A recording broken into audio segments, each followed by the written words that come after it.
செய்தியின் தலைப்பே குட், நல்லது.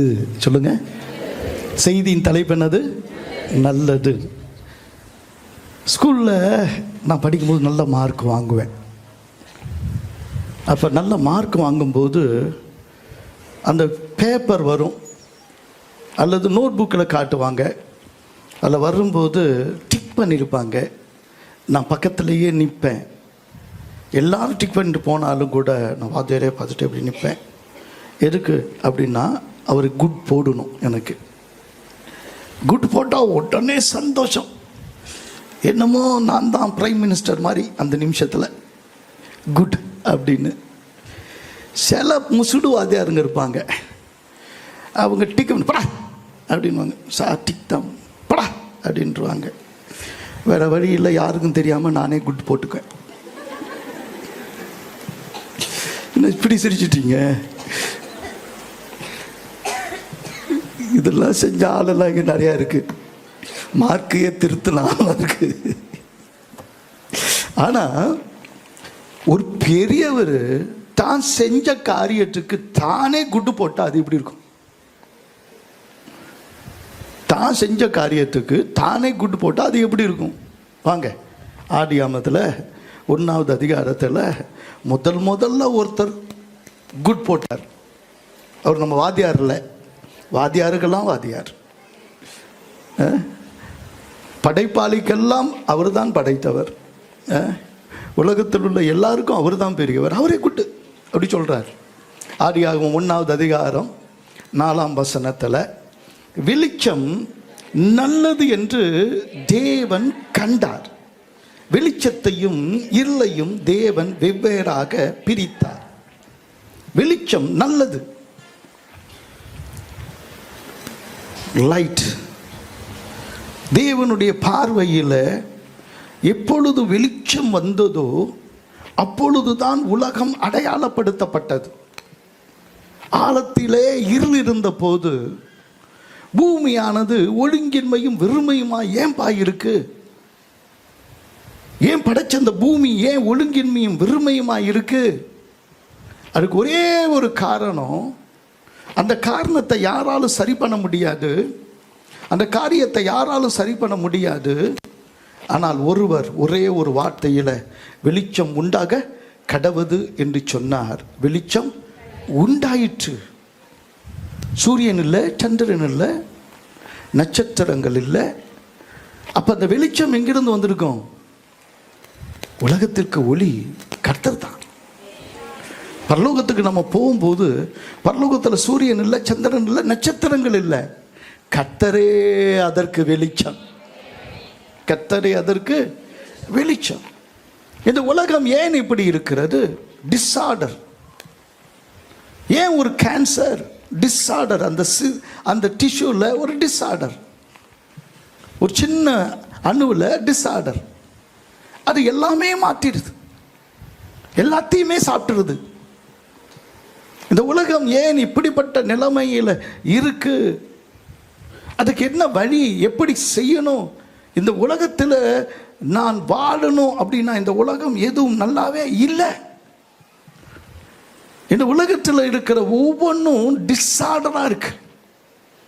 ஒரு மனுஷன் ஏசாயா 5வது அதிகாரத்தில் 2700 வருஷத்துக்கு முன்னாடி சொல்றான் தேசத்தின் நிலைமையை, சபைகளின் நிலைமையை, குடும்பங்களின் நிலைமையை.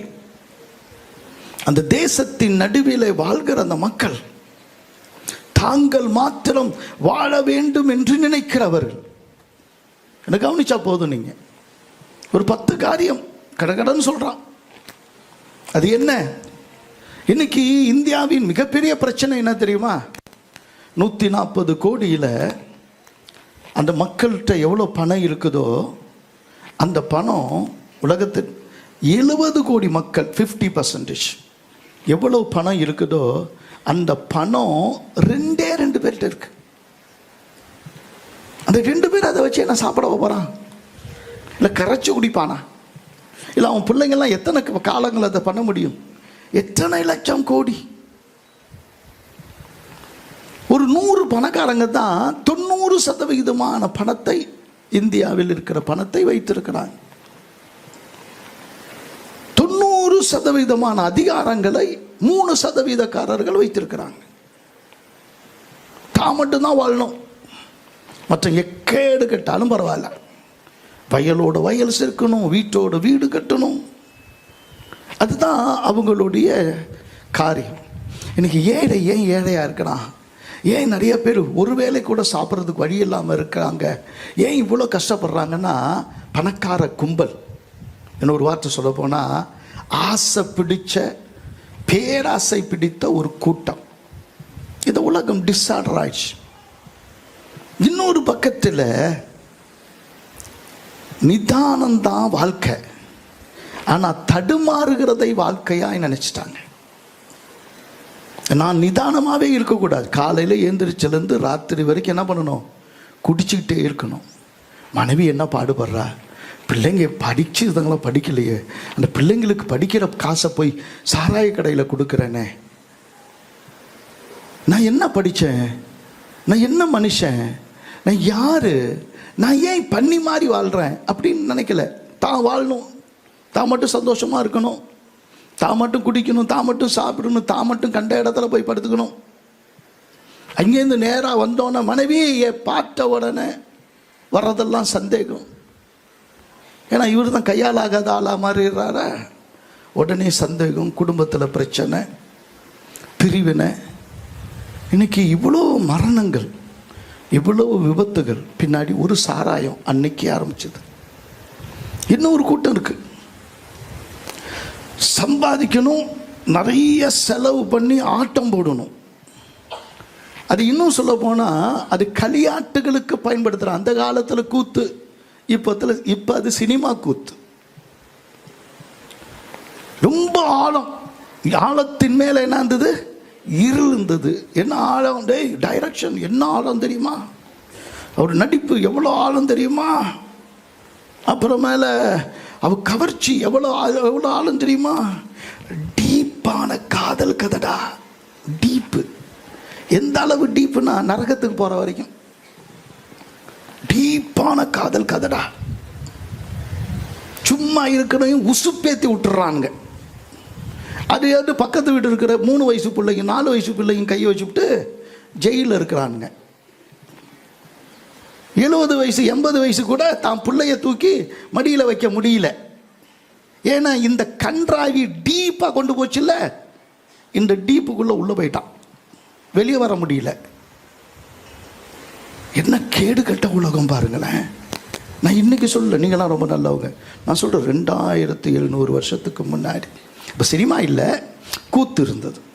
அதனால் இன்னொரு கூட்டம் இருக்குது, அறிவில்லாமையால் சிறைப்பட்டு போனார்கள். அறிவில்லாமையால் சிறைப்பட்டு போனார்கள். எப்படி அப்படின்னா, ஒருத்தன் சுடுகாட்டிலேயே அலையினான். அவங்க அண்ணன் வந்து சொல்கிறான், பாஸ் டாக்டர் டாக்டர் டாக்டர் என்ன சொல்லி அனுப்புனீங்க அப்படின்னு. ரொம்ப மூச்சு அடைக்குதுன்னா கொஞ்சம் ஆவி பிடிக்க சொன்னேன். ஐயோ, ஆவி பிடிக்க சொன்னதுனால அவன் சுடுகாடா அலையிறான் அப்படின்னு. அறிவில்லை. இந்த மருந்தை ஒரு 4 வேளைக்கு போடு அப்படின்னு. என்ன டாக்டர் நீங்கள் கொடுத்தது மருந்து எனக்கு ஒன்றுமே சுகமாகலை, மருந்து சீட்டு கொடுத்தனே. அதான் நீங்கள் தான் 4 வேளைக்கு போட சொன்னீங்கல்ல, 4ஆக கிழிச்சு போட்டேன். அறிவில்லாத ஒரு கூட்டம். அவங்களுக்கு அப்படியே சாயிர பக்கம் சாயிர செம்மறி ஆடுகள் மாறி காசு கொடுத்து அந்த பக்கத்தில் போட்டுருவான் ஓட்டை. நம்மளை ஆள்கிறவன் ஒரு பரிசுத்தனாக இருக்கணும், நம்மளை 5 வருஷம் ஆள போகிறான், அவனுக்கு எதுக்கு போடணும்? உனக்கு கொஞ்சம் கூட அன்பு இல்லாதவன், கொஞ்சம் கூட அறிவில்லாதவன், கொஞ்சம் கூட உணர்வு இல்லாதவன், நம்ம என்ன கஷ்டப்பட்டாலும் வெள்ளம் வந்தாலும் புயல் அடித்தாலும் எட்டி கூட பார்க்க மாட்டான், அவனுக்கு எதுக்கு ஓட்டு போடணும்னு யாரும் இல்லை, அறிவில்லாத சொன்னாங்க. இன்னொரு பக்கத்தில் சொல்கிறாங்க, மாயையின் கயிறுகளால் அக்கிரமத்தையும் பாவத்தையும் இழுத்து கொண்டு வருகிறவர்கள். மாயையின் கயிறுகளால், சாமிக்கு அதை இழுத்தா போதும், இதை இழுத்தா போதும், அதை செய்யணும், இதை செய்யணும். இப்போ கடவுளுக்கு எதுக்குப்பா பெண்டாட்டி பிள்ளைங்க அப்படின்னு அவனே கேட்குறான். கடவுளுக்கு எதுக்குப்பா காம குண லீலை, கடவுளுக்கு எதுக்குப்பா சீட்டு தாயம் எல்லாம். டயர் வெடிச்சிச்சு, வேறு ஒன்றும் இல்லை. ஒரு வண்டி போயிடுச்சு, ஒன்றுக்கு அதுக்குள்ள என்னமோ குண்டு போட்ட மாதிரி இருக்கிறீங்க. இல்லை, இதுக்கு ஏன் இதை செய்யணும், இதுக்கு எதை செய்யணும்? பிள்ளை பட்டினியாக கிடந்தாலும் பாலை கொண்டு போய் எதுக்கோ ஊத்துறாங்களே அப்படின்னு எல்லாம் இது அக்கிரமத்தை உள்ள கொண்டு வந்து இழுத்துட்டு இருக்கிறவங்க எல்லாம் வேஷம் போட்டு தலையில குள்ளாய போட்டு ஊரா கொண்டு போயிட்டு இருக்கிறான். என்னன்னா கிறிஸ்மஸ் தாத்தாவான், என்னதான் அது அப்படியே பேய். ரெக்கார்ட் பண்ணி போடுங்கப்பா, பேய். ஏன்னா அது பேரு சாண்டா கிளாஸ், அதுக்கு இன்னொரு வார்த்தை சாட்டன் கிளாஸ். நாம புசித்தாலும் குடித்தாலும் தேவனுக்கு மகிமையா இருக்கணும். நம்ம எதை செய்தாலும் தேவனுக்கு மகிமையா இருக்கணும். உலகத்தில் இருக்கிற ஒரு குட்டி பிள்ளைக்கு கேளுங்க, கிஃப்ட் கொடுக்கறது யாரு அப்படின்னா இந்த தாத்தா. இவரு தொந்தி இந்த பையும் வச்சுக்கிட்டு தெருவில் நின்று என்ன பண்ணுவாரு, ஆடுவாரு. எல்லாம் கூட்டம் கூட்டமா ஆடிட்டு எல்லாம் ஜீசஸ் பிறந்தார், ஜின்னை திறப்போண்டா அப்படின்னு சொல்றதுக்கு ஒரு கூட்டம். அப்ப இது எப்படி இந்த கிறிஸ்துவ உலகம் எப்படி செழிக்கும் சொல்லுங்க? கிறிஸ்துவ உலகத்தில் அக்கிரமம் பெருகிடுச்சு. அவங்க என்ன நினைக்கிறாங்கன்னா, இயேசு எப்பொழுதும் எப்படிதான் இருக்கிறாரு, குழந்தையா தான் இருக்கிறார். குழந்தை இயேசு. இந்த அக்கிரமத்தை எங்க இருக்கிறீங்க? 2 நாளைக்கு முன்னாடி ஒருத்தர் பேசுறாரு, சார் நீங்க ஃபாதரா? போனு, ஆமா சார், நாங்க குடில் செய்யறவங்க, உங்க சர்ச்சில் வந்து குடில் செய்யலாமா? டேய் குலநாசமாயிடுவார்.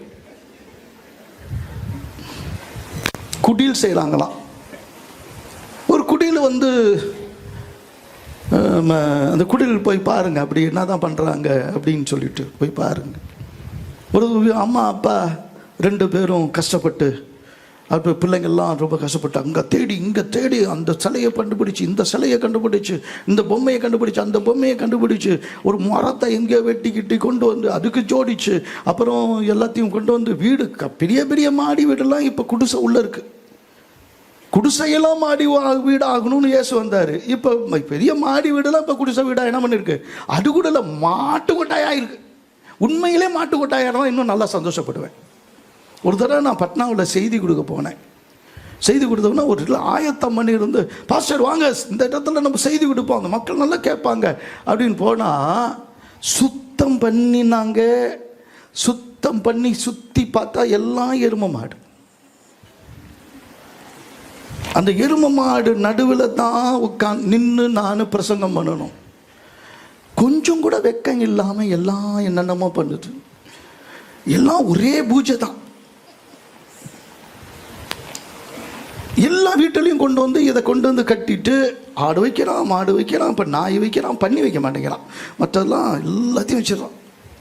எல்லாத்தையும் வச்சுட்டு ஒட்டை எல்லாத்தையும் கொண்டு வச்சுட்டு கடைசியில் அவங்க அந்த அம்மா அப்பா வந்து எல்லாத்தையும் வச்சுட்டு ராத்திரி 12 மணிக்கு தான் இயேசு பிறப்பார். கரெக்டாக இவர் பக்கத்துலேருந்து அந்த டாக்டர் பிரசவம் பார்த்தார் நினைக்கிறேன்.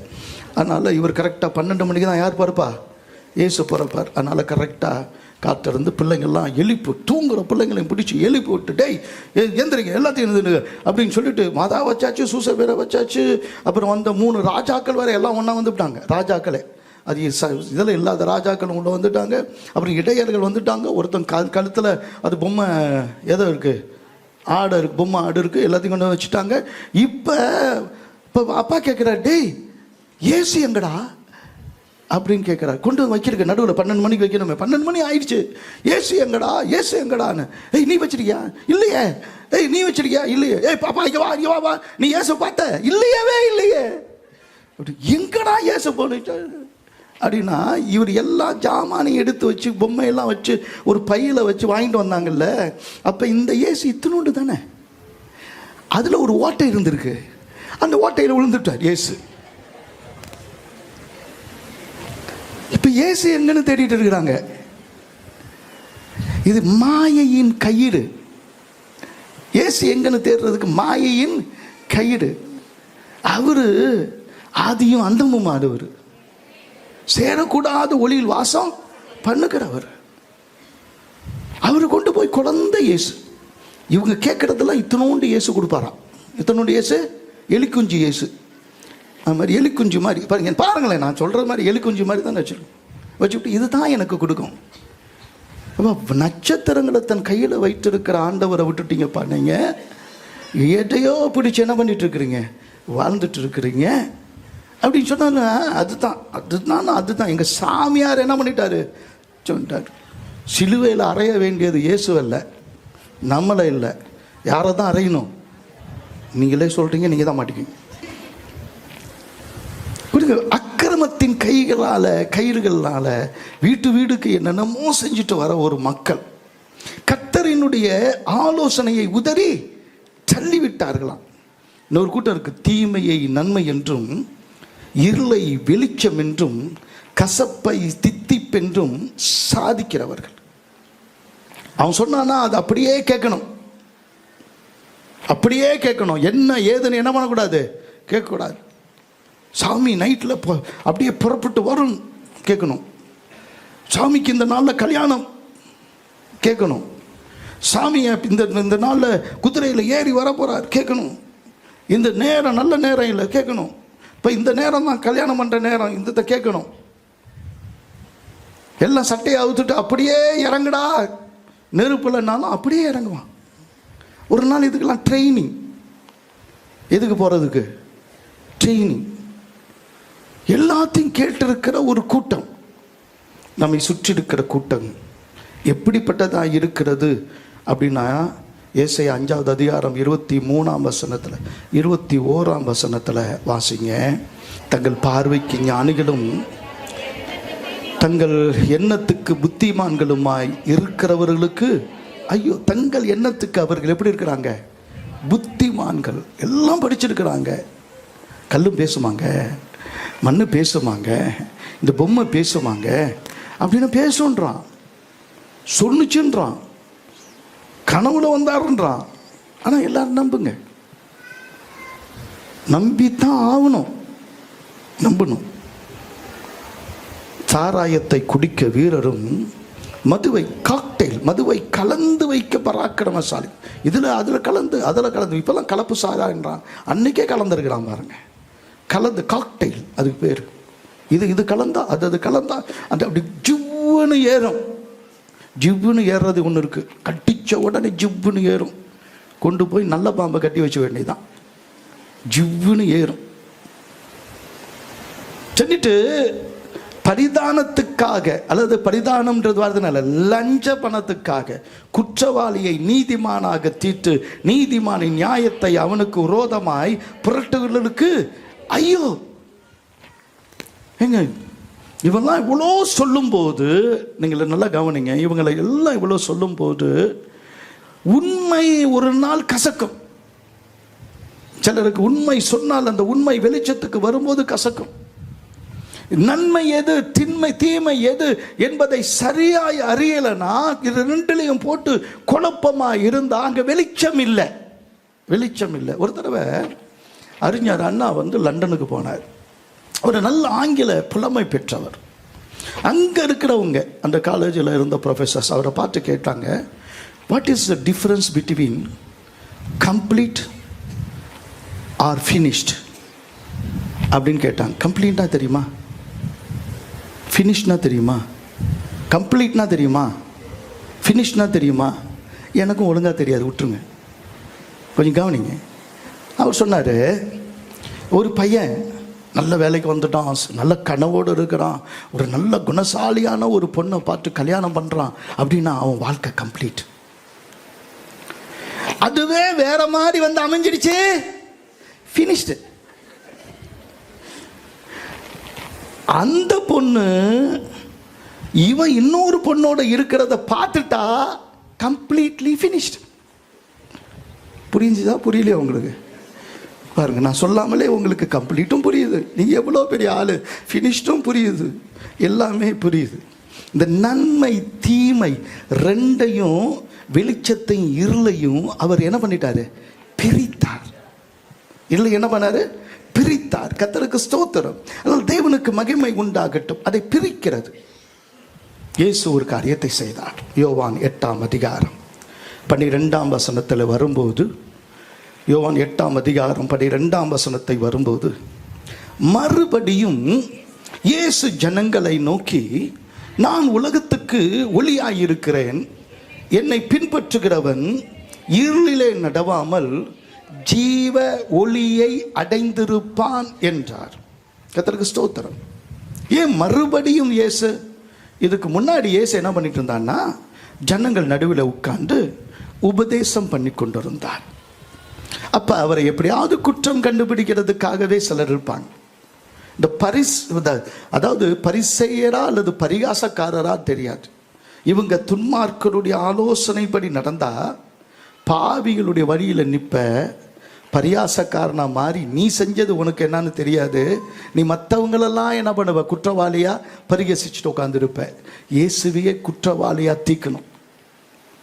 யாராக இருந்தாலும் அவங்கள்ட்ட ஏதாவது கண்டுபிடிச்சு என்ன பண்ணணும், அது அந்த நன்மையை என்ன பண்ணணும், கெடுக்கணும். அதுக்குன்னே ஒரு கூட்டம், அதுவும் பெரிய மத போதகர்கள் பெரிய ஆளுங்க. அப்படி இப்போ இயேசுகிட்ட வந்து நிற்கிறாங்க. முன்னாடி ஒரு பொண்ணை அப்படியே கிழிஞ்சு போன உடையோடு இருப்பான்னு வச்சுக்கோங்க. ஒரு உதாரணம், கிழிஞ்சால இல்லை அழகாக இருக்கால, நமக்கு என்ன தெரியும். அதனால் நல்லா நிற்கிறா. இப்போ எல்லாரும் அவளையே பார்க்குறாங்க, இயேசுவை பார்க்குறாங்க. இயேசு அவளை பார்க்கல. இயேசு தலையை குனிஞ்சு எழுதிட்டுருக்கிறார். என்னடா கிறுக்கிட்டு இருக்கிறாரு? எல்லாரும் அவளை பார்க்கும்போது இவர் ஏன் கீழே கிறுக்கிட்டு இருக்கிறாரு? நம்முடைய பாவங்கள் நம்மை படைத்தவரின் தலையை கவிழ பண்ணுகிறார். ஒன்றை மட்டும் அவமானப்படுத்தலை, நம்மை படைத்தவரின் சாயல் நாம, அவருடைய பிள்ளைகள் நாம. அவர் பரிசுத்தராய் இருக்கிறது போல நாமும் பரிசுத்தராய் இருக்கும்படி அழைக்கப்பட்டவர்கள். நீங்களும் நானும் அழைக்கப்பட்டவர்கள். நமக்கு ஒரு அழைப்பு இருக்கு, நமக்கு ஒரு பொறுப்பு இருக்கு. மகிமை என்று சொல்லுகிறோமே, அந்த மகிமை என்ன தெரியுமா? அவர் பரிசுத்தராய் இருக்கிறது போல நான் பரிசுத்தராய் இருப்பது தான் மகிமை. அந்த பரிசுத்திலிருந்து ஒரே 1% நீ கீழே இறங்கினா வந்தாலும் அந்த மகிமை உனக்கு கிடையாது. அந்த மகிமையில் நீ இல்லை. எல்லாருக்கும் முன்னாடி அவமானப்பட்ட நிலைமையில் எல்லாருக்கும் காரணம் இருக்குங்க. ஒருத்தவன் கொலை செஞ்சானா அவனை கேட்டா, ஏண்டா கொலை செஞ்ச அப்படின்னா, எங்கள் அப்பாவை இந்த ஆள் திட்டுனான், இவன் தங்கச்சியை இவன் கெடுத்தான், ஏதோ ஒரு காரணம் வச்சுட்டு கொலை செய்யலாம். ஒரு விபச்சாரியை கூப்பிட்டு, ஏமா நீ இந்த பாவத்தில் இருக்கிற அப்படின்னு கேட்டால், என் குடும்ப நிலைமை, என் பிள்ளைங்களை நான் காப்பாற்றணும், 4 பிள்ளைங்க படிக்கிறாங்க, என் வீட்டுக்காரர் குடிகாரரு அப்படின்னு 1000 காரணம் வச்சுருப்பா. அவங்க கதையை கேட்டால் நமக்கு கண்ணீர் வரும். ஒரு நாள் ஒரு விபச்சாரத்தில் இருந்த பெண்ணை ஓப்பனாக வந்து என்கிட்ட சொன்னிச்சு, நான் விபச்சாரம் தான் செய்கிறேன். ஏன் செய்கிற? அதெல்லாம் நான் சொல்ல முடியாது இன்னைக்கு. அவ்வளவு கன்றாவி. ஆனால் சூழ்நிலைகள் ஒருத்தனை கொலைகாரனாகவும் ஒருத்தியை விபச்சாரியாகவும் மாற்றும் போது சூழ்நிலைகளால் அசைக்கப்படாத ஒருவர் அங்கே இருந்தார். அல்லேலூயா. பிறந்தது பங்களா இல்லை, மாட்டு குடிசை. வளர்ந்தது எங்க ஊர்ல இல்லை, எகிப்து. கொண்டு வந்து சேர்த்தது அப்பயும் எங்க சொந்த ஊர்ல இல்லை, எந்த நன்மையும் இல்லாத நாசரேத்து. படித்தது அட்டை கிளாஸ் கூட கிடையாது. அந்த காலத்தில் ஒரு அட்டை கிளாஸ் இருந்துச்சு, அது கூட கிடையாது. படித்தது, ஐயா நான் படிக்கலை, அதான் நான் இதை செய்யறேன்னு சொல்கிறேன். என்ன இயேசு படிக்கலை, ஒன்றுமே படிக்கலை. நல்லா வளர்த்தாங்களா? அப்பா இருந்து வளர்க்குறது வேற, அப்பா இல்லாமல் வளர்றது வேற. இவரே அப்பாவாக இருந்து இன்னும் 6-7 பிள்ளைங்க, அந்த குடும்பத்தில் 6-7 பிள்ளைங்க. அவங்கள இவர் தான் ஆளாக்கணும். செஞ்ச வேலை தச்சு தொழில். நான் இன்னைக்கு குறைவா சொல்லலை, ஆனால் அன்னைக்கு தச்சு தொழில் இருந்த காலம். ரோமர்களுடைய கொடுமையான வரி வசூலிக்கிற அநியாயத்துக்கும் அக்கிரமத்துக்கும் பஞ்சமே இல்லாத ஒரு காலம். ஒருத்தவன் நல்லவன் இல்லை. எந்த சூழ்நிலையும், எந்த காலமும், எந்த மனிதனும், எந்த பிசாசும் அசைக்க முடியாத ஒருவர் இருந்தார் என்றால் அது என் ஆண்டவராகிய இயேசு கிறிஸ்து. அவர் தான் பரிசுத்தர். வந்து நின்ன அதிர்தில்லைன்றான, உண்மையாவே அதிர்ந்தது பிசாசுகள் அலறினது, நீர் தேவனுடைய பரிசுத்தர் என்று நான் அறிவேன். தேவ ஜனமே, கொஞ்சம் யோசிச்சு பாருங்க. சூழ்நிலைகள்ல ஒருத்தி பாவம் செய்து அநேகருடைய இச்சைகளை பூர்த்தியாக்கி இன்றைக்கு உயிர் பிச்சைக்கு வந்து நிற்கிறார். எல்லாரும் கல்லுகள் எடுத்துக்கிட்டாங்க, எல்லாரும் அடிக்கணும்னு நினைக்கிறாங்க. மூசையின் சட்டம் இவளை கொலை செய்ய வேண்டும் என்கிற, நீர் என்ன சொல்லுகிறீர்? அவங்களுக்கு ஒன்று சாவடி அப்படின்னா பார்த்து இறக்கமே இல்லை. சாவடிக்காத, இவர் கட்டளையை என்ன பண்ணலை, பின்பற்ற. இவர் லா அண்ட் ஆர்டர்லாம் பண்ணலை, இவர் தாய் இஷ்டத்துக்கு நடுவில் தேவனிடத்திலிருந்து வந்த போதகர் கிடையாது. மோசேயின் சட்டத்தை மீறிவிட்டார். சொல்றதுக்கு ரொம்ப சுலபம். இயேசு அவளை ஒரு தடவை கூட பார்க்கல. நல்லா கவனிங்க, இயேசு அவருடைய முகத்தை பார்க்கல. அதனால தான் உம்முடைய நாமம் பரிசுத்தப்படுவதாகன்னு சொல்கிறோம். ஏன்னா நம்ம வாழ்க்கை தான் அவர் தலையை உயர பண்ணும் பூமியில். நம்ம பாவம் அவர் தலையை குனிய பண்ணட்டும். சொல்லுங்க, நம்ம பாவம். சொல்லுங்க. ஏன்னா நம்ம ஒன்றா சேர்ந்து தானே எல்லாம் செஞ்சோம். இப்போ சொல்லுங்க, நம்ம பாவமா ஏன் பாவம்? சொல்லுங்க, ஏன் பாவம்? அப்படி அப்போ அவர் அவங்கள தலை நிமிர்ந்து பார்த்து சொன்னது, உங்களில் பாவம் இல்லாதவன் முதலாவது அவன் மேலே என்ன பண்ணுங்க, கலை. ஏங்க நல்லா கவனிங்க, சிறியவர் முதல் பெரியவர். இப்போ கையில் கைபேசி இல்லாத காலம், டிவி இல்லாத காலம் இல்லை. வேறு எந்த விதத்துலேயும் இன்னைக்கு இருக்கிற எந்த ஒரு பெரிய மாடர்ன் என்ன எக்யூப்மெண்ட்ஸ் அல்லது பெரிய இன்னைக்கு கண்டுபிடிப்பு எதுவும் இல்லை, இல்லாத ஒரு காலம். ஆனால் பாவம் உலகம் தோற்றத்திலிருந்து இருக்கு. முளைச்சி 2 இலை வந்தால் அவனுக்குள்ளேயும் பாவம் இருக்கு. முளைச்சி 2 இலை வந்தால் அவனுக்குள்ளும் பாவம் இருக்கு. சிறுவர் முதல் பெரியவர் வரை என்ன பண்ணிட்டாங்க, கல்லை போட்டுட்டு போயிட்டாங்க. இன்னும் ஒரு பெரிய வேடிக்கை என்ன தெரியுமா, இயேசுவோட இருந்த ஜனங்க அவ்வளோ நேரம் உபதேசம் போட்டவங்களும் போயிட்டாங்க. இன்னும் ஒரு கேவலம் எது தெரியுமா, இயேசு மட்டும்தான் உட்கார்ந்துருந்தார். யாரும் எழுந்துச்சு போயிட்டாங்க. அந்த ஒரு வார்த்தைக்கு முன்னாடி யாரும் என்ன பண்ணலை, நிற்க முடியல. யாரு யாரு சீஷர்கள். கரெக்டு, யாரோ சொல்கிறீங்களே, யாரு? ஆமாம். உங்களுக்கு பாவம் செய்யாதவன் கல்லிருந்து கல்லை விட்டுட்டு போங்க அப்படின்னு சொன்னோன்னா முதல்ல நான் போனால் எப்படி இருக்கும் சபை? அதனால் நான் போதகனாக இருந்தால் நீ ரொம்ப ஜாக்கிரதையாக இருக்குன்னு சொல்லுது. உங்களை அநேகர் போதகராய் இராதிருப்பார். இவெல்லாம் போதிச்சாலு. யாரு? சீஷர்கள் போதிச்சாலு. இவன் ஏச்சு ஓட்டான், ஒரே ஓட்டம் ஓட்டான். எங்கடா ராயப்பா, அருளப்பா, சின்னப்பா, பெரியப்பா, எப்பா ஆளை விடுப்பா, போயிட்டான். அப்போ ஏசு அப்படியே பார்க்குறாரு, அது போயிட்டான். இப்போ அந்த பொண்ணை நேராக பார்க்குறாரு. உட்காந்த இடத்துல எந்திரிக்கல, அவர் ஓடலை, எந்திரிக்கல. நானும் உன்னை மேல் கல் எறிவது இல்லை. அப்படின்னா என்ன அர்த்தம்? கல் எறியக்கூடியதில் நான் தான் இருக்கிறேன், நான் என்ன பண்ணலை, பண்ணலை. இப்போ அந்த ஜனங்க என்னமோ பேசினார். அவர் அந்த பொண்ணுக்கிட்ட சமரசம் ஆகிட்டாரோ, ஒன்று வா இப்படி பார்த்துக்கிறோம் அப்படின்ட்டாரோ. எல்லாம் பேசுகிறவன் தானே. இப்போல்லாம் இஸ்லாமியர்கள் நமக்கு விரோதமாக பேசுறது கேளுங்களேன், காது கொடுத்து என்ன பண்ண முடியாது, கேட்கவே முடியாது. கண்ணீரினால இயேசுவின் பாதத்தை கழுவுனால அதுக்கு அவன் வர்ணனை கொடுக்குறான் பாருங்க. அட பாவிங்களா, அவ்வளோதான். அதுக்கு மேலே திட்டக்கூடாது, என்னை கொண்டு போய் ஜெயிலில் வச்சுருவான். இயேசுவாக இருந்தாலும் அவ்வளோ கேவலமாக பேசுகிற ஒரு உலகம். அப்போ தான் நின்று ஒரு வார்த்தை, மறுபடியும் ஜனங்களை பார்த்து, நான் உலகத்திற்கு ஒளியாக இருக்கிறேன், என்னை பின்பற்றுகிறவன் இருளிலே நடவாமல் ஜீவ ஒளியை அடைந்திருப்பான்.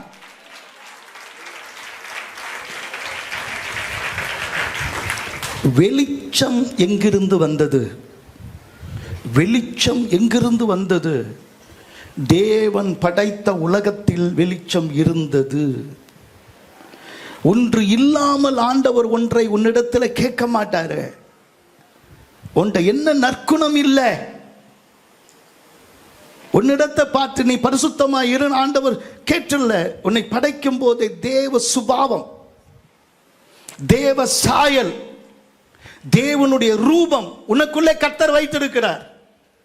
வெளிச்சம் உண்டாக கடவது என்று சொல்லும் போது மறைக்கப்பட்டிருந்த அந்த ஒளி வெளியே வந்துச்சு.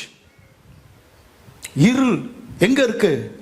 ஒளியை மறைத்திருக்கிற இடத்தில் இருள் இருக்கு. இருள் என்பது என்ன? எங்க ஒளி இல்லையோ அதுக்கு பேர் தான் என்னது? இருள்.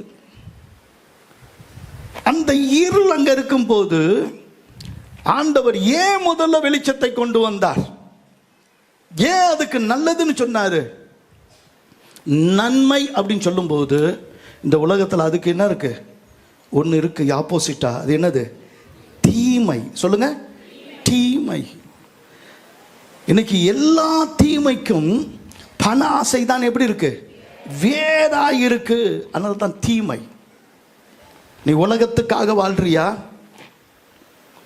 நீ சம்பாதிக்கிறேன் சொல்லும் போது ஒரு ஆராதனை கூட உன்னால வர முடியல, ஒரு கிறிஸ்துமஸ் கூட உன்னால இருக்க முடியல, ஒரு புது வருஷத்து கூட உன்னால வர முடியல, உன் மனைவியை பார்க்க முடியல, பிள்ளைக்கு உடம்பு சொல்ல நான் வந்து நிற்க முடியல. அப்படி என்னடா சம்பாதிச்சு என்னடா பெரிய காரியம் செய்ய போற நீ? இது வேற. ஐயோ நீங்க பெரிய ஆள்லாம் இருக்கு. நான் சின்ன பிள்ளைங்களை திட்டுறேன். என்னமோ பெருசா கிழிக்க மாதிரி சின்ன பிள்ளைங்கெல்லாம் ஆளா பறக்குறீங்க. சம்பாதி சம்பாதி சம்பாதி சம்பாதி.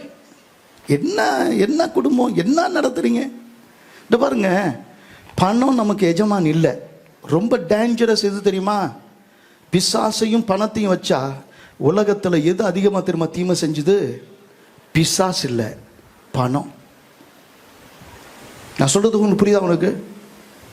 தம்பிங்களா, சம்பாதிக்கணும் சம்பாதிக்கணும் வெறி பிடிச்சி அலையாதீங்கடா ராஜா. வேணாம், வேலை செய்யுங்க, நிதானமாக சம்பாதிங்க. உண்ணவும் உடுக்கவும் ஏதோ கட்டிக்கிறதுக்கு கொஞ்சம் துணி போட்டுக்கிற ஒரு வீடு, அதிலிருந்து ஒழுங்காக இருந்தீங்கன்னா சந்தோஷமாக இருந்தீங்கன்னா போதும். ராத்திரியும் பகலும் வேலை செஞ்சு செய்யும் தொழிலே தெய்வம். கூட்டுறவனுக்கு எது தெய்வம்? விளக்கமாறு. சாராயம் காய்ச்சறவனுக்கு அந்த அண்டா குண்டான். செய்யும் தொழிலே தெய்வம். அவனுக்கு பணம் அது உள்ள இருக்கு. எல்லா செய்யும். அம்மா அப்பா பிரிஞ்ச காரணம் பணம். நீ பிள்ளை இல்லைன்னு சொல்றது காரணம் பணம். நீ என் பொண்டாட்டி இல்லை, நீ என் புருஷன் இல்லைன்னு சொல்லி புருஷனுக்கு விஷம் வச்சு கொள்றதுக்கு காரணம் பணம். பணம் உன்னுடைய எஜமான் இல்லை, உன்னை உண்டாக்கினவர் தான் உன்னுடைய எஜமான். அவர் சொல்றாரு, முதலாவது தேவனுடைய ராஜ்யத்தையும் அவருடைய நீதியும் தேடுங்கள், அப்பொழுது இவைகள் உனக்கு என்ன பண்ணும்? கூடவே கொடுக்கப்படும். தேவனை தேடினவனை எல்லாம் தேடி வரும். தேவனை விட்டுட்டு நீ ஓடிக்கிட்டே இருக்கிற, நிம்மதி இல்லை, சந்தோஷம் இல்லை, குடும்பத்தில் ஒரு நிம்மதி இல்லை, பிள்ளைகளை பார்க்கல, அம்மா அப்பாவை விசாரிக்கல, எல்லாம் சம்பாதிச்சு பிள்ளைய படிக்க வச்சு அவனை அமெரிக்காவுக்கு அனுப்புறேன், லண்டனுக்கு இருக்கிறான், அவன் ஆஸ்திரேலியாவில் இருக்கிறான். நீ சாகும் போது உனக்கு ஒரு வேளை தண்ணி கொடுக்கறதுக்கு, ஒரு வேளை பாலை கொடுக்கறதுக்கு, ஒரு வேளை சாப்பாடு கொடுக்க உன் பிள்ளையும் இல்லை, உன் மருமகளும் இல்லை. என்ன வாழ்க்கை இது? அப்படிப்பட்ட வாழ்க்கை வாழணுமா வாழக்கூடாது? கொஞ்சம் யோசிச்சு பாருங்க. என்ன வாழ்க்கை இது? கல்யாணம் பண்ணிட்டு 2 நாளில் விட்டு போறான் மாப்பிள்ளை. எங்க போறாரு? துபாயில் வேலை செய்யறாரு. அவருக்கு வாட்ச் வாங்கி கொடுத்தீங்க, முதல்ல வாங்கி போட்டீங்க, செயினை போட்டீங்க, மாப்பிள்ளை எல்லாத்தையும் போட்டுட்டு போயிட்டான். அவர் வாங்கி வச்ச பைக் அங்க இருக்குது, கார் இங்க இருக்குது, வாங்கி வச்ச கட்டல் இருக்குது, மெத்த இருக்குது, பொண்டாட்டி இருக்கிறா, சந்தோஷம் இல்லை. சிந்திங்க. பணம் பணம் பணம். இருள், பூமியை இருள் ஆண்டு கொண்டு இருக்கு. அதனால ஆண்டவர் என்ன சொல்றாருன்னா, எல்லா தீமைக்கும் அது எப்படி இருக்கு?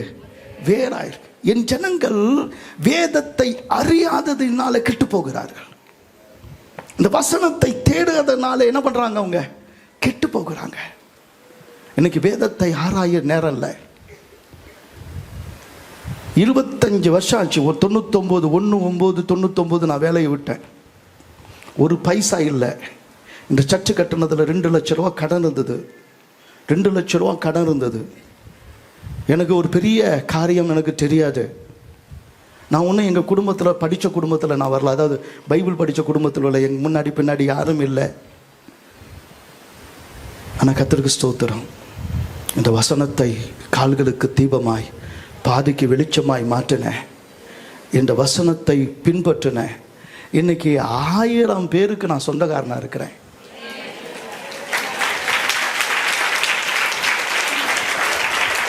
உனக்கு ஒன்றுன்னா யாராவது வருவாங்களான்னு கேட்குறேன்.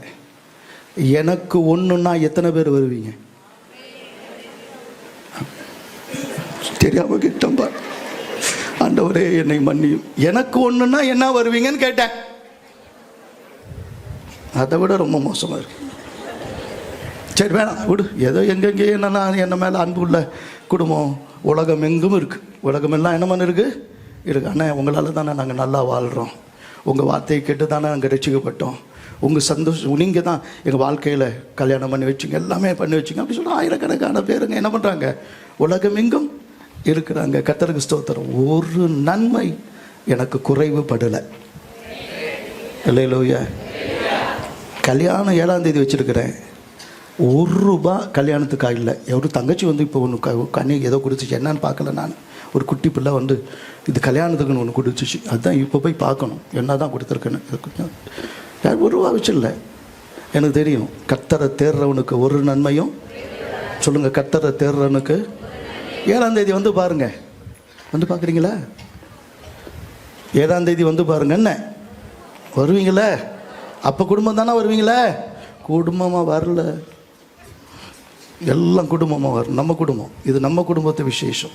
ஆனால் நல்லா திரும்பி சொல்கிறேன், கர்த்தருக்கு ஸ்தோத்திரம். கர்த்தரை தேடுனுக்கு ஒரு நன்மையும் குறைவுபடாதுன்னு பார்க்கறதுக்காகவே 7ஆம் தேதி வாங்க. இன்னும் 10 பேரை கூட்டிட்டு கூட வாங்க. கர்த்தரை தேடுறவன், கர்த்தரை சொல்லுகிறவன் செழிப்பான். கர்த்தரை தேடுனுக்கு ஒரு நன்மை என்ன பண்ணாது, குறைவுபடாது. 1 பைசா கடன் இல்லாமல் முடிப்பேன். 1 பைசா கடன் மீதி இருக்கும். அல்லேலூயா, அல்லேலூயா. எனக்கு எதையும் வச்சுட்டு பழக்கமே கிடையாது. எதையும் வச்சுக்கிறதுக்கு பழக்கம். இன்னைக்கு காணிக்க வந்து நான் வந்து பாருங்க, நாளைக்கு அந்த காசு இருக்காது. இன்னைக்கே முடிச்சுட்டு தான் கொடுத்துட்டு அது கொடுத்து இது கொடுத்து மீதி எல்லாம் கொடுத்து ஒன்றும் இருக்காது. அடுத்த நல்லது விசுவாசத்தில் தான். ஏன்னா விசுவாசத்தினால தான் நீதிமான் என்ன பண்ணுவான், பிழைப்பான். நீ விசுவாசித்தால் கூடும், விசுவாசிக்கிறவனுக்கு எல்லாம் கூடும். நீ விசுவாசித்தால் தேவனுடைய மகிமையை என்ன பண்ணுவ, காண்பா. இதெல்லாம் அறிவு. ஆவிக்குரிய வாழ்க்கை தாங்க சந்தோஷம். உலக வாழ்க்கை எதுவா இருந்தாலும் அது அற்பமான சந்தோஷம். சட்டையை போட்டு புது சட்டை வந்தால் கொஞ்ச நேரம் சந்தோஷம், புது வாட்ச் வந்தால் கொஞ்சம் அதிக நேரம் சந்தோஷம், புது மனைவி வந்தால் ஏதோ ஒரு கொஞ்ச நாள் சந்தோஷம். அன்னைக்கே புட்டுக்கிற ஆள் இருக்குது, ஆனாலும் கொஞ்ச நாள் சந்தோஷம். பிள்ளைங்க பிறந்தா இன்னும் ஒரு சில வருஷம் கொஞ்ச நாள் அந்த பிள்ளைகளை வச்சு சந்தோஷம். ஆனால் நித்தியமான ஒரு சந்தோஷம், பரிசுத்தத்தில் உள்ள சந்தோஷம், என் இயேசு தருகிற சந்தோஷம், என் தேவன் தருகிற சந்தோஷம், அது நீதி, அது சமாதானம், அது பரிசுத்த ஆவியினால் உண்டாகிற சந்தோஷமா இருக்கிறது என்று சொல்றவங்க இன்னும் சந்தோஷமா சொல்லுங்க.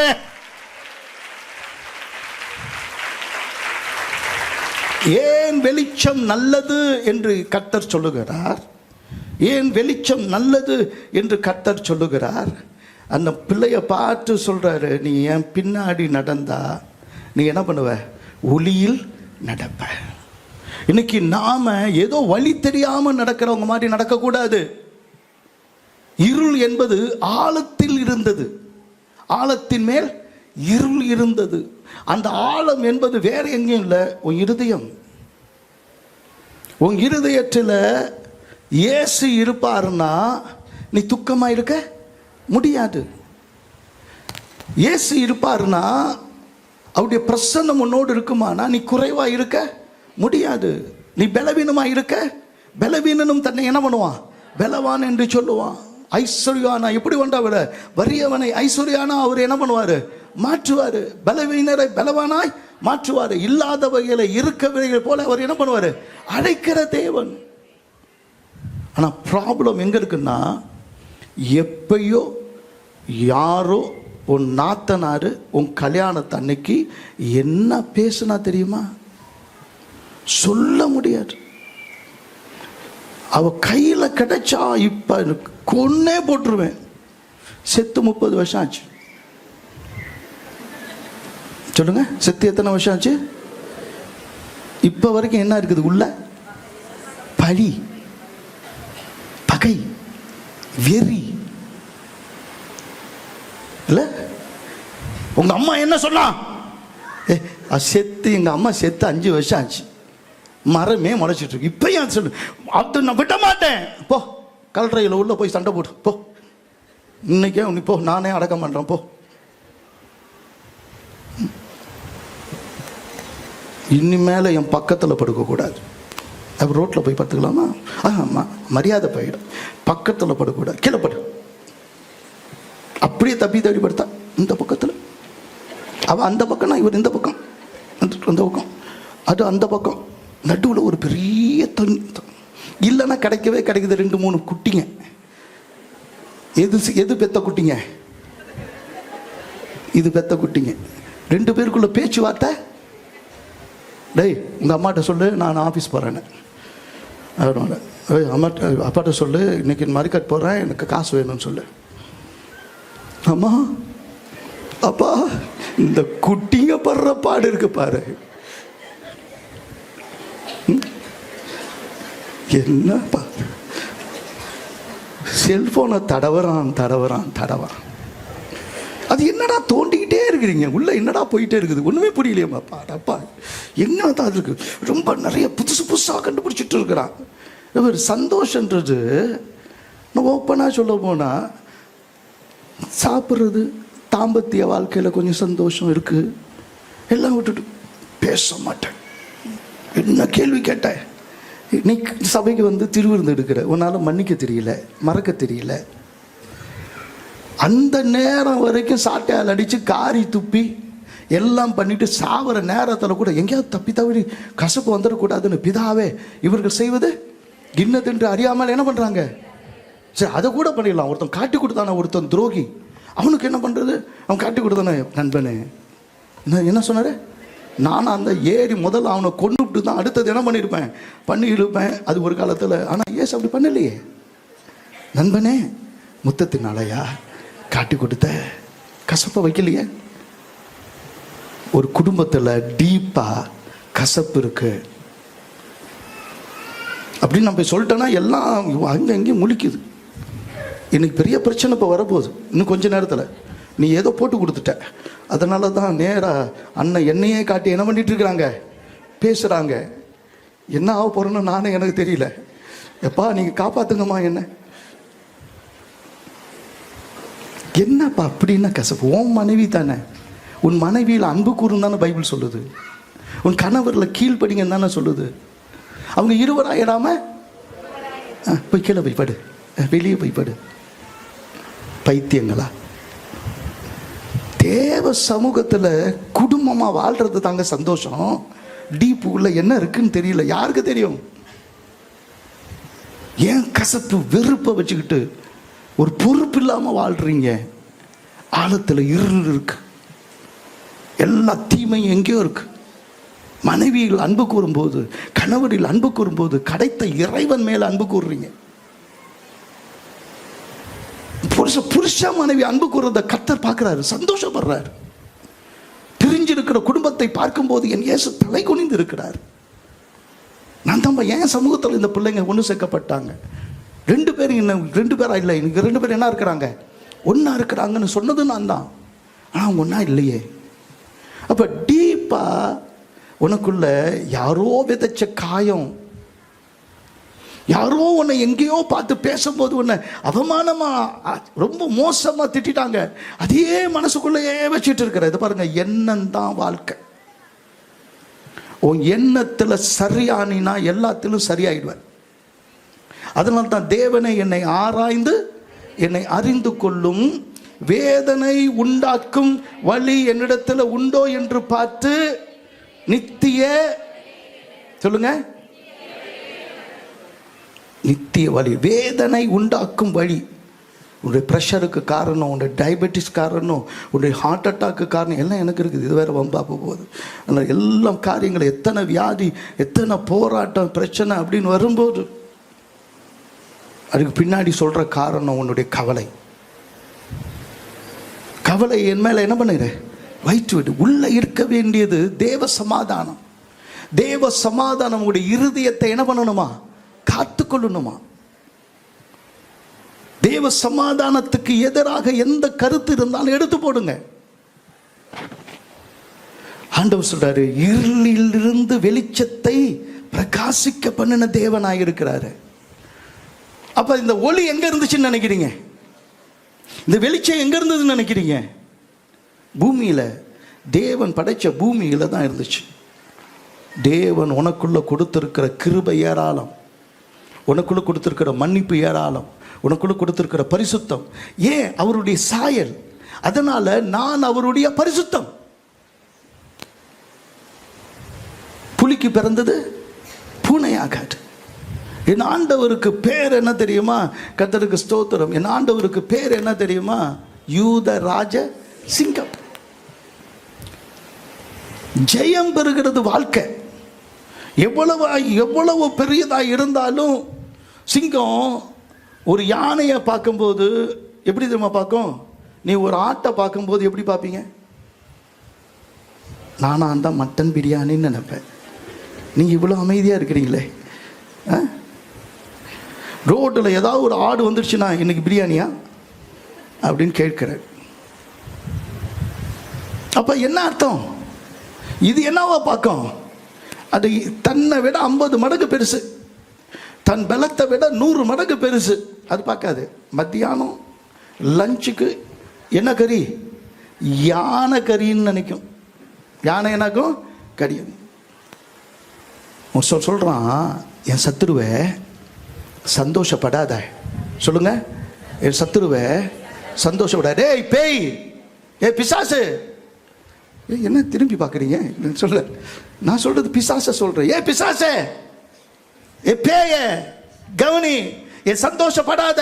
டேய் சந்தோஷப்படாத. நான் விழுந்துட்டேன்னு நினைக்கிறியா? நான் விழுந்தாலும் சொல்லுங்க பாப்போம்.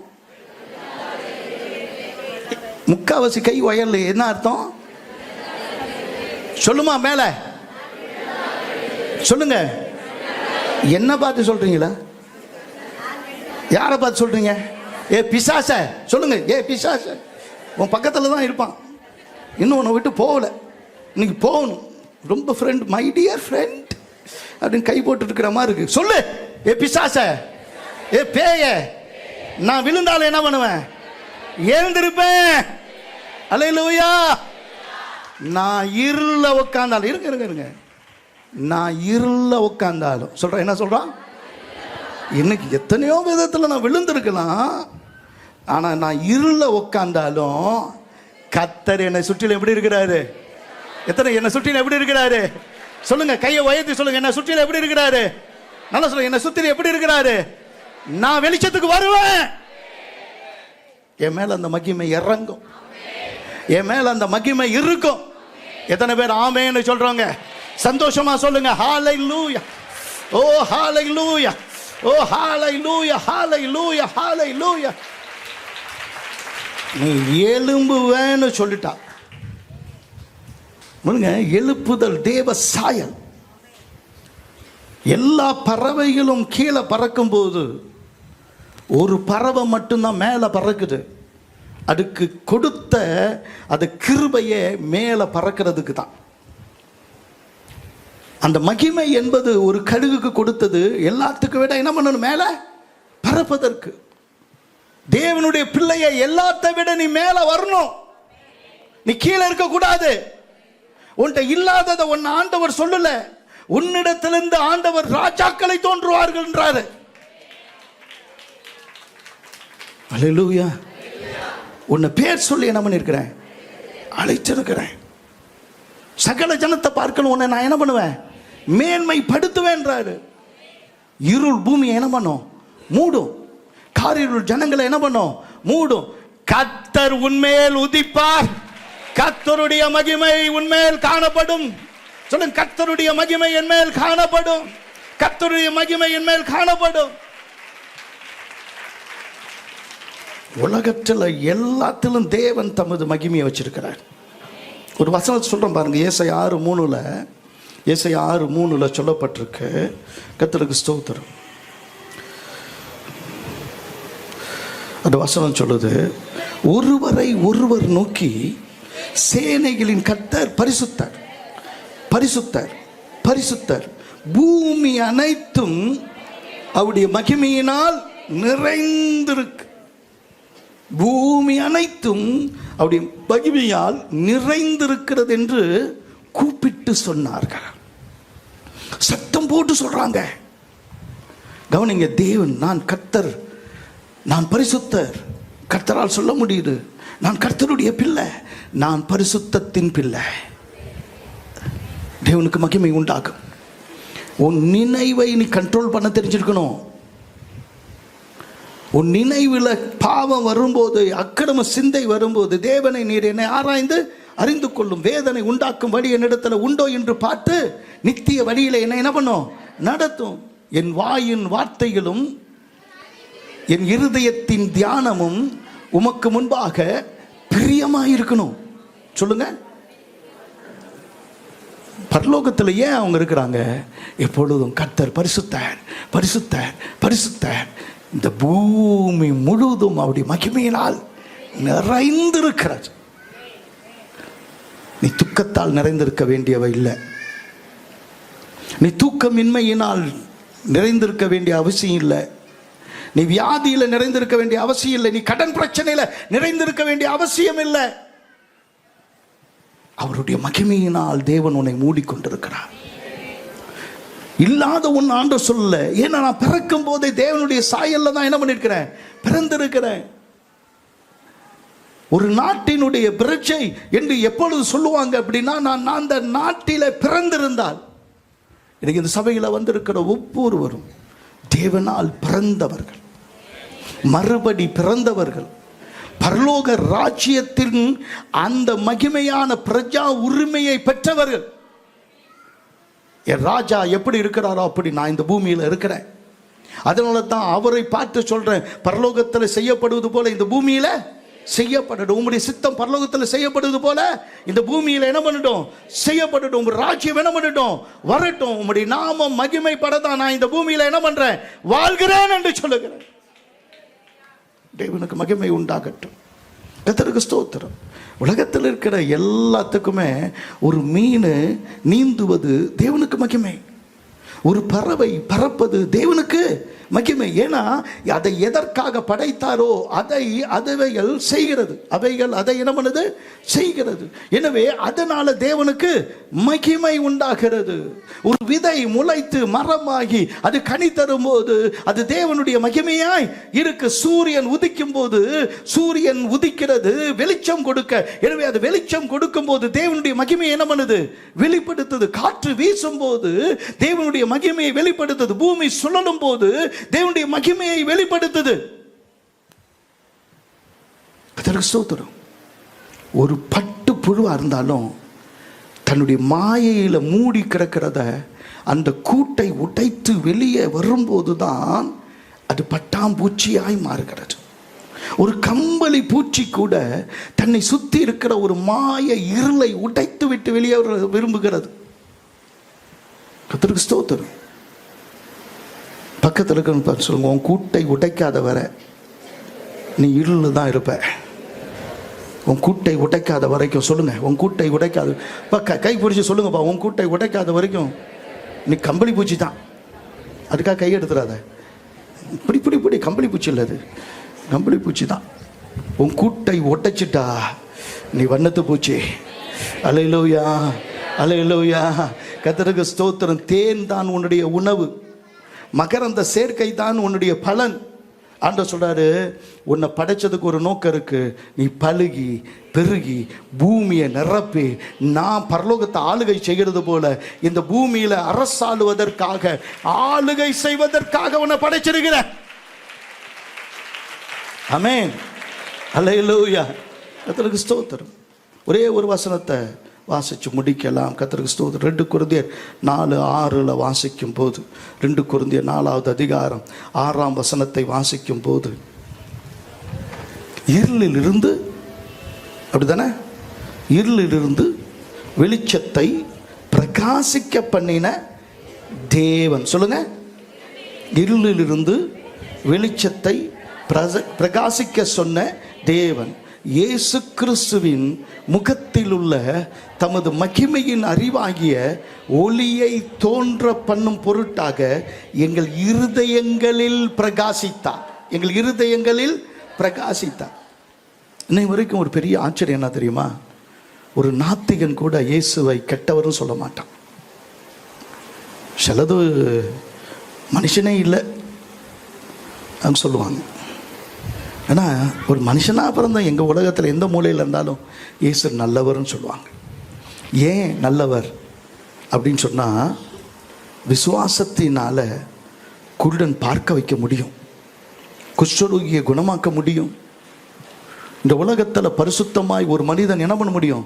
வாழ்ந்து காட்ட முடியும். தேவ கிருபையை காட்ட முடியும். இயற்கையை அடக்கி காட்ட முடியும். கடலின் மேல் நடக்க முடியும். 5 அப்பத்தை கொண்டு 5000 பேருக்கு பங்கிட முடியும். ஏன்?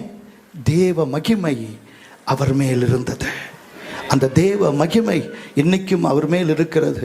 அந்த மகிமையின் மேல் மகிமை இடந்து இன்றைக்கு தேவனுடைய வலது பார்சத்தில் அவர் வீற்றிருக்கிறார். அவரை உலகமே விரும்புகிறது. இன்னைக்கு உங்களுடைய பரிசுத்தம், உங்களுடைய நீதி, முதலாவது தேவனுடைய ராஜ்யத்தையும் அவருடைய நீதியும் தேடுங்கள், அப்பொழுது இவைகள் உங்களுக்கு யாவும் கூடவே கொடுக்கப்படும் என்று சொன்னாரே. அந்த நீதி, தேவனுக்கு பயந்து அந்த நீதியை செய்ய செய்ய தேவனாகிய கர்த்தர் உன் முகத்தை பிரகாசிக்கிறார், உங்கள் வாழ்க்கையை பிரகாசிக்கிறார், உங்கள் கவலையிலிருந்து வெளியே வர பண்ணுகிறார், உங்கள் கஷ்டத்திலிருந்து வெளியே வர பண்ணுகிறார். முந்தினதை நீ நினைக்க வேணாம், பூர்வமானதை சிந்திக்க வேணாம். சொல்லுங்க. எது உன்னை காயப்படுத்துதோ அதை நினைச்சிட்டு இருக்காத. எது உன்னை கலங்கப்படுத்துதோ அதை நினைச்சிட்டு இருக்காத. எது உன்னை கவலையாக்கிட்டு இருக்கதோ அதை என்ன பண்ணாத, நினைச்சிட்டு இருக்காத. எது உன்னை காதல்ல உள்ள இழுக்குதோ அந்த டீப்புக்கு போயிடாத. சனியன் தொலைச்சி விடு. இன்னையிலிருந்து தேவனுக்கு மகிமை உண்டாக்கட்டும். எது தேவனிடத்தில் நெருங்க விடாமல் உன்னை தடுக்குதோ அதுக்கு பேர் தான் பாவம். மோசே தேவனிடத்தில் நெருங்கி வந்தான், அவன் முகம் பிரகாசித்தது. இன்றைக்கு தேவனிடத்தில் நெருங்கி வரப்போகிறோம், நெருங்கி இன்னும் வரப்போகிறோம், இன்னும் நெருங்கி வரப்போகிறோம். இன்னையிலிருந்து ஆண்டவர் சொல்லுவார். ஆண்டவர் சொல்கிறது என்ன தெரியுமா? இருள் பூமியை மூடும், காரிருள் ஜனங்களை மூடிக்கொள்ளும், ஆனாலும் கர்த்தர் உன்மேல் உதிப்பார், கர்த்தருடைய மகிமை உன்மேல் காணப்படும்.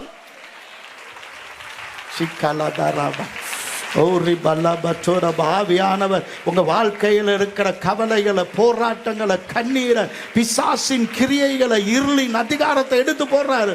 உன் ஆழத்தில் இருக்கிற வேதனை எடுத்து போடுறாரு. உன் ஆழத்தில் இருக்கிற கண்ணீரை எடுத்து போடுகிறார். உன் ஆழத்தில் இருக்கிற துக்கத்தை எடுத்து போடுகிறார். உன் துக்க முகம் மாறுகிறது. உன் துக்க நாட்கள் முடிந்து போனது. உன் துக்க நாட்கள் முடிந்து போனது. ஒரு அபிஷேகம் இறங்கி கொண்டிருக்கிறத பார்க்கிறேன். பெற்றுக்கொள்ளுங்க, பெற்றுக்கொள்ளுங்க, பெற்றுக்கொள்ளுங்க. நீங்க எங்க இருந்தாலும் அந்த அபிஷேகம் உங்களை புதிதாய் மாற்றுகிறது. ஆவியானவர் உங்களை புதிதாய் மாற்றி கொண்டிருக்கிறார். மண்ணை பொன்னாய் மாற்றுகிற வல்லமையுள்ள அபிஷேகம், முழுதுமாய் உன்னை மூடிக்கொள்ளுகிற அபிஷேகம், அளவில்லாத அபிஷேகம். எத்தனை பேர் பெற்றுக்கொள்ள விருப்பமா இருக்கிறீங்க? எழுந்து நின்று கரங்களை தட்டி கர்த்தருடைய ஆவியானவரை மகிமைப்படுத்துவோமா? அவர் வரும்போது பெலன் அடைவீர்கள். உலகத்துக்கு சாட்சியா வந்து நிற்பீங்க. உலகத்துக்கு சாட்சியா நிற்பீங்க. சாட்சின்றது ஒரு லீகல் டேர்ம், கோர்ட்ல சொல்ல வேண்டிய காரியம்.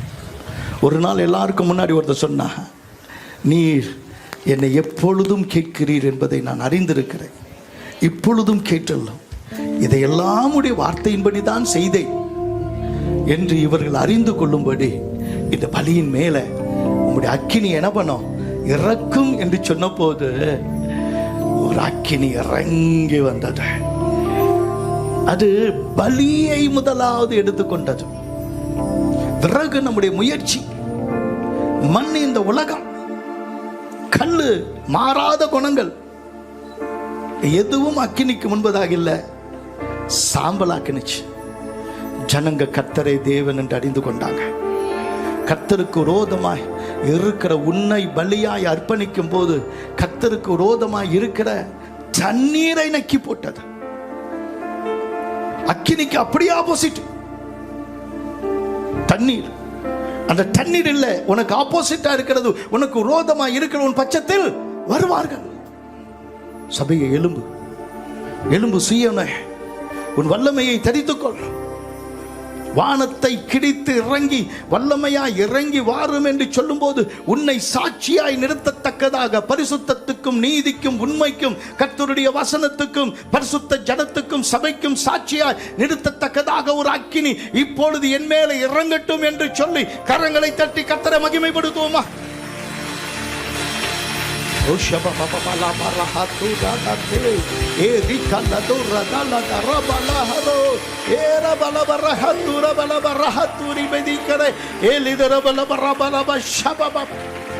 வல்லமை வல்லமை வல்லமை, அபிஷேக வல்லமை, ஒரு அக்கினி வல்லமை, மலைகளை உருக பண்ணுகிற அக்கினி, தண்ணீரை பொங்க பண்ணுகிற அக்கினி. ஆண்டவரே இப்போது இறங்கட்டும் அப்பா. கர்த்தரே தேவன் என்று சொல்லுகிறார் அந்த அக்கினி இறங்கி வரட்டும். அல்லேலூயா அல்லேலூயா அல்லேலூயா. ஓஷபலபதோட பலபதோட பலபதீர. அல்லேலூயா அல்லேலூயா அல்லேலூயா அல்லேலூயா அல்லேலூயா அல்லேலூயா. ஓ ராதலர பலபஷபபப. வல்லமை ஊற்றுங்க, அபிஷேகத்தை ஊற்றுங்க, அக்கினியை ஊற்றுங்க, அபிஷேகத்தை ஊற்றுங்க, இன்னும் ஊற்றுங்க, இன்னும் ஊற்றுங்க, இன்னும் ஊற்றுங்க, நிரப்புங்கப்பா. ஆண்டவரே, இருளில் இருந்து வெளிச்சத்தை பிரகாசிக்க சொன்ன தேவன் இயேசு கிறிஸ்துவின் முகத்தில் உள்ள தமது மகிமையின் அறிவாகிய ஒளியை இப்போது எங்கள் இருதயங்களில் பிரகாசிக்கப்படுகிறபடியினாலே இன்னும் கரங்களை தட்டி உம்மை மகிமைப்படுத்துகிறோம். நிரப்புங்க, நிரப்புங்க, வல்லமையால் நிரப்புங்க, பரிசுத்தமாக்குங்க, பயன்படுத்துங்க. பரலோகத்தில் இருக்கிற எங்கள் தேவனுடைய நாம மகிமைப்படணும், உம்முடைய சித்தம் இந்த பூமியிலே செய்யப்படணும். ஆண்டவர், உம்முடைய ராஜ்யம் வரட்டும். இயேசு கிறிஸ்துவின் பெயரால் கேட்கிறோம் பிதாவே, ஆமென். என் ஆத்துமாவே கர்த்தரை ஸ்தோத்திரி, என் முழு உலகமே கர்த்தருடைய பரிசுத்த நாமத்தை ஸ்தோத்திரி. என் ஆத்துமாவே கர்த்தரை ஸ்தோத்திரி, கர்த்தர் செய்த சகல உபகாரங்களையும் மறவாதே. ஆமென். கர்த்தராகிய இயேசு கிறிஸ்துவின் கிருபையும் பிதாவாகிய தேவனுடைய அன்பும் பரிசுத்த ஆவியானுடைய அந்யோன்ய ஐக்கியம் நம் அனைவரோடும் உலகில் உள்ள எல்லா பரிசுத்தவான்களோடும் கர்த்தருடைய வருகை மட்டும் என்றென்றும் நிலைத்திருப்பதாக. ஆமென். ஹல்லேலூயா ஹல்லேலூயா ஹல்லேலூயா. கர்த்தர் உங்களை ஆஸ்வதிப்பாராக. God bless you.